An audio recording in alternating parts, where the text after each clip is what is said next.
Now I am a citizen, having to cast my vote as to who I want to be Commander-in-Chief for that 1% fighting force.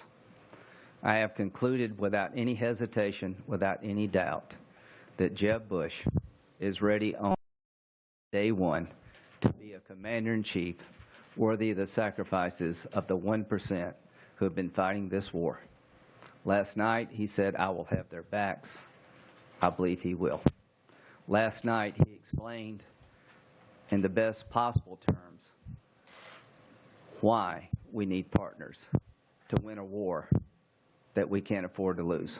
To those of you who worry about going it alone, you don't have to worry with Jeb, because he understands that America can't go it alone. But of all others running for president, I think he has the ability to bring the world on board. Mr. Trump doubled down on the idea that we as a nation should ban every Muslim in the world, at least temporarily, from coming to our great country. I can't think of a worse idea in terms of how to fight and win this war. Many of the people running for president are eerily silent on this issue.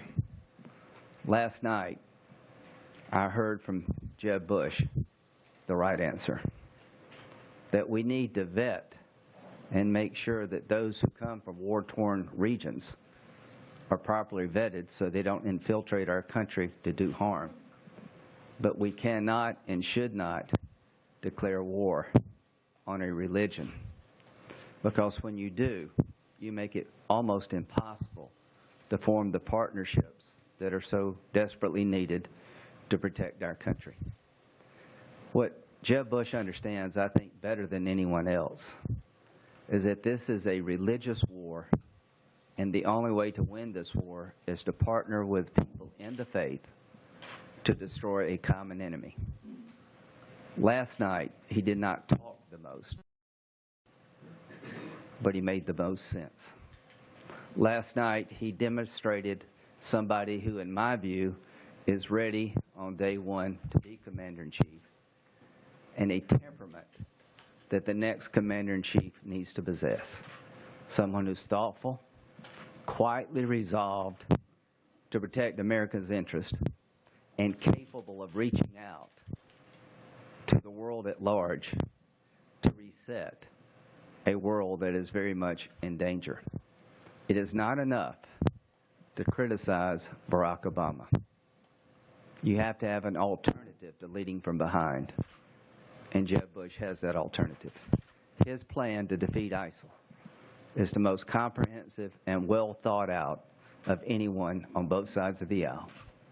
And finally, when it comes to speaking up and speaking out about emotional issues like immigration, the thing I admire most about Jeb is he stayed true to who he is, that he hasn't tried to get ahead in a contested primary by embracing demagoguery.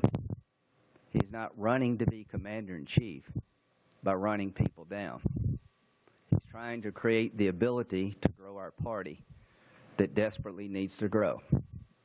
Here's what I'm convinced of more than anything else, that if Jeb Bush is President of the United States, he will put the country ahead of the party.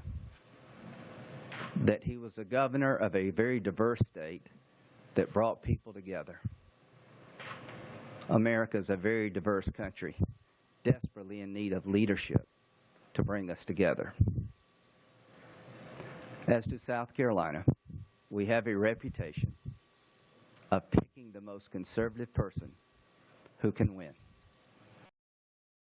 I think Jeb, by any reasonable definition, is a fiscal and social conservative, and above all others, he understands conservatism when it comes to national security. Conservatism when it comes to national security is building a strong military, second to none, and using it smartly, forming alliances that will make us safe over here. Jeb has come to conclude, as I have, you have two choices in fighting this war. Fight it over there smartly, or fight it in our backyard. I've spent most of my adult life in the military. It's been one of the things I'm most proud of. I know those who are fighting this war. I've walked in their shoes. I've spent time trying to learn their world. I would not endorse someone that I did not believe in that would really, truly have their backs. So, ladies and gentlemen, South Carolina is going to reset this race. On February the 20th, we're going to give Jeb Bush the momentum that he needs and deserves to win the nomination. And to the Republican Party, Jeb Bush is going to be a nominee that can win an election that is a party we can't afford to lose. To the nation, he will be the president that can reset the world, bring us together, and solve hard problems. Above all else, he's a good man who is comfortable in his own skin and who understands truly what makes America great.